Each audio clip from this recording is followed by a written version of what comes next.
Marketing is tough. There's so many different things out there that you can do, and then so many people are telling you you should do this, you should do that, you should do this, you should do that. Well, how do you really know? And how do you really know if it's going to work for you, right? What I like to do here is I really like to try to bring in different points of view from multiple different people, all of them within the green and sustainability space, all people who are really looking to make an impact against the climate crisis. Well, today I have a very special interview with Cliff Spenger. He is the owner of Cliff Spenger Marketing Agency, and he has another unique way of thinking about marketing for his green energy companies that he works with. So, without wasting any more time, let's jump on in. And Cliff, do you mind telling us a little bit about your marketing agency and what you do?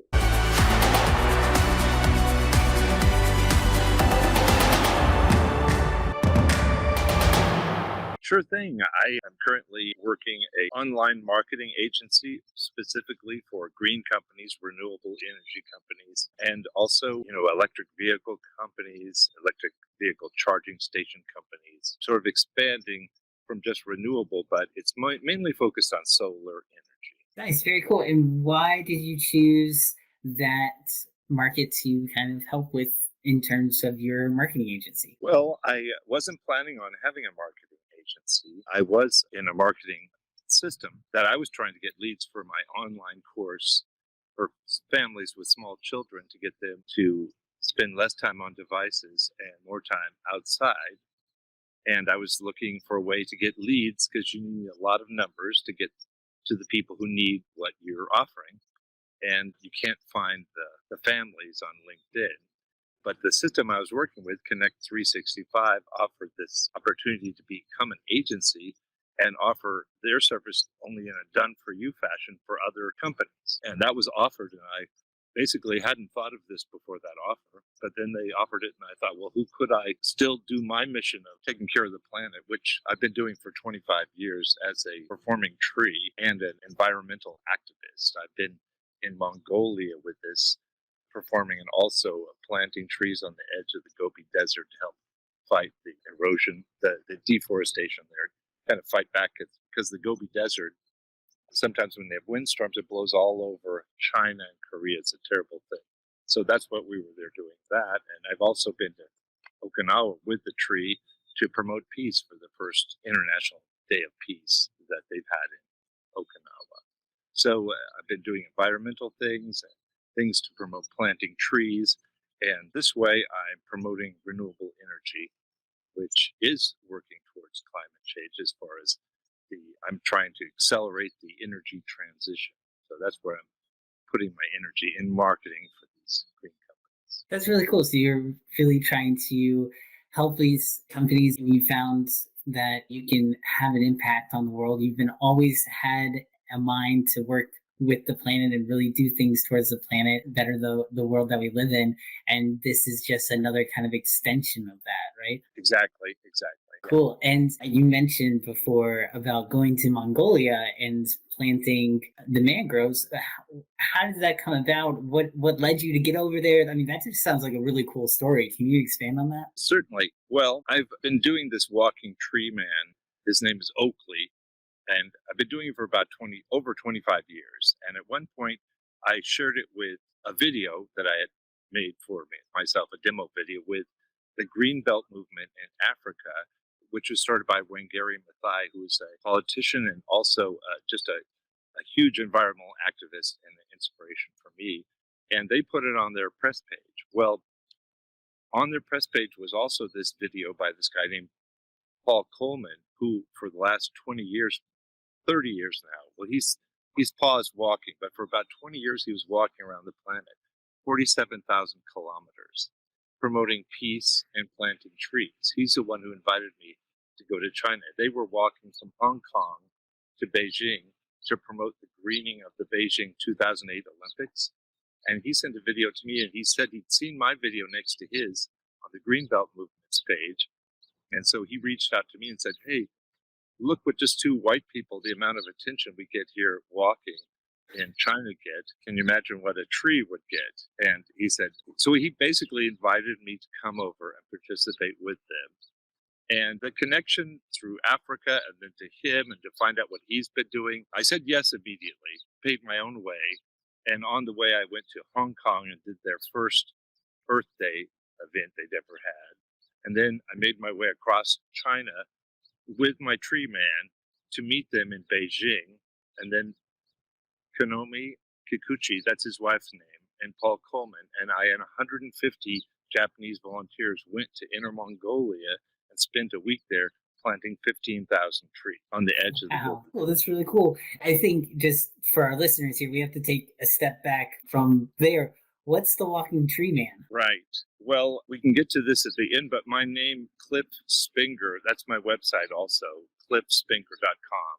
They can go there and see pictures of it. And so you were leading 150 people along this walk. Were you in your full attire as the tree man or just kind of walking? Basically, we were all out there planting trees. I'm a human at the time. After we finished 3 days of planting trees with all these people and all out there playing the charcoal and the trees and the whole thing, we performed for a local elementary school. This was one of the most interesting places to perform as a tree, because even ice is like a weird foreign concept. I mean, because I use ice to cool myself while I'm performing, and I requested it, and they managed to freeze a bowl of ice, right? So I was chipping it apart, and these children were watching me just chip the ice, and they were just fascinated to see ice. That was amazing. But we performed at this elementary school and planted 200 trees all around their grounds with the help of all the children and all of us at the end of that. And the tree man was there. We have plenty of pictures that we can share with you right now. Sweet, thank you. No, that's really cool. So yeah, let's can move forward into more of your agency. Who have you been able to help so far in your agency? What are you kind of your goals for 2022? Well, in my first 5 months working as a marketing agency, my client has been Nestle Energy. They're a New Jersey-based solar energy company, which has incredible charitable donations they make every year out of a chunklet of their profits, which is, and you kind of get the idea of what kind of company they are when they do that. At any rate, they do rooftop revenue. They have a rooftop revenue program where they do a whole solar installation on top of commercial buildings, and building gets a break on the electrical costs. There's a little, and also a profit margin from the power, so they get a break on their electrical and money, and they don't have to pay. And also, when they work it with the state, if they get the right program, it's a win-win all around. So I'm kind of feel a little spoiled by my first client marketing. But I also, expanding into other green businesses, I realized that I could do work with EV charging stations and electric vehicles and anything that helps accelerate the energy transition is good. Away from fuels into renewable energy. That's basically the goal. Definitely. That's what we have to get to in order to really combat climate change and this climate crisis, is really being able to transition off of fossil fuels and onto renewable energies and all sorts of things like that, which is really good. So what have you been using so far? What have you found successful in terms of your agency, in terms of marketing for your clients? Well, we managed to get a lot of connections. The first 3 months, that's what a quarter, we got 1,000 connections through LinkedIn and about 24 consultation requests. But I feel like the winter is sort of a slow time for the solar marketing time. Just a feeling I get. But it's been a little bit slow, but hopefully now that it's spring and people are starting thinking, oh yeah, solar, they'll pick up again. But we got a lot of good connections, a lot of good conversations. And as you know, it takes several touches and conversations with people before they start thinking, I think I could work with this person. So all the relationship building has been going on. Definitely. Especially with businesses, it's a long-term approach, right? You're really trying to build up that rapport with somebody, really trying to make your connections and let them know that, hey, you're somebody that they can work with. I mean, businesses, it's not just like, you're doing a one-off deal for $10 or something. You're not selling a $10 product. These deals are thousands of dollars. And so if a company is going to invest in a person, they really have to make sure they know them and they understand what they're working on, what they're doing, and what they stand for. And so being able to do that, just it takes time. It's relationship building. And so what have you found for you for your marketing agency? What has kind of been your experience with reaching out to people on LinkedIn? What has been successful? What have you used so far? What have you tried? Trying to just see what has been good for you. Well, pretty much it's this building of this personal connection. It's like, why are you even connecting with them in the first place? Is there some commonality you have with them that's the reason that you're connecting? And then acting like a person, having a note with it that you're just a person writing a note to them saying, hey, I see we both are interested. Maybe we could help each other. And just be a real authentic person through the whole experience. Like when they're just saying thanks for connecting, whatever, and that might even just be a button push. But every sort of human interaction with them is what you want to kind of focus on, which goes to when they write out a message and message you in LinkedIn. You want to connect with them as a human. And what you're trying to do is connect as a human. And what I found works is, I'm like most people, a little hesitant to be constantly on the phone, but what works is a personal connection. When they hear your voice, they could pick up things just from hearing your voice on the phone. When we do the Zoom or any other kind of meeting, we can see their body language. We pick up so much for them, and we feel we get to know that person. We make a lot of quick judgments, but if we can see and talk to the person, we trust our own judgment. Like if you feel like, I think this person really, I have resonance with them. I believe them. I can trust them. So it's the personal touch that I think works best. But it's not always easy to get to the phone call or the Zoom meeting. Definitely, yeah. It's always challenging. You got to get through multiple stages, and people aren't always on LinkedIn, and so there's always these gaps in between your conversation, and then people forget. And LinkedIn isn't always the best, especially with that messaging system over on the side, which just things get buried and lost, and you're just like, what? Where did they go? And yeah, so definitely makes things difficult. What do you think is one way that you are looking to maybe increase the number of touch points that you get with potential prospects? Like, do you have any new strategies that you're excited about trying anytime soon? Or you're looking at, have you landed on a strategy recently that you're like, oh, this has been working really well? What has your recent strategies been looking like? Well, I'll share with your viewers that you and I are friends and referral partners. And I see what you're doing with videos, and I think that's it's like, oh well, I'm just going to copy the guy who's less than half my age because I think he's done this stuff. I think that all those things I said about being personable, having them hear your voice, if you present yourself in a video interviewing someone or talking about the pertinent things that you both share with your prospect, and they see that, then they get to know you. And the material is something they're interested in. Yeah, definitely. And that's one of the things, I'm really excited about. This is why I started doing these interviews, just because, you think about when you watch TV or you watch an episode or, a series on TV, and you get so connected to those characters on the screen. You're so involved because as humans, we love to see faces and watch expressions and hear their voices and put all of those together, right? And in a way that we can really understand and relate to them. And actors are also really good at making you feel the way they want you to feel. But in terms of business for that, being able to connect, that's what you're trying to do. You're trying to make those connections. You're trying to build those relationships like you talked about before. And through video, that can be so much faster than if you're just throwing up text or you're posting on social media.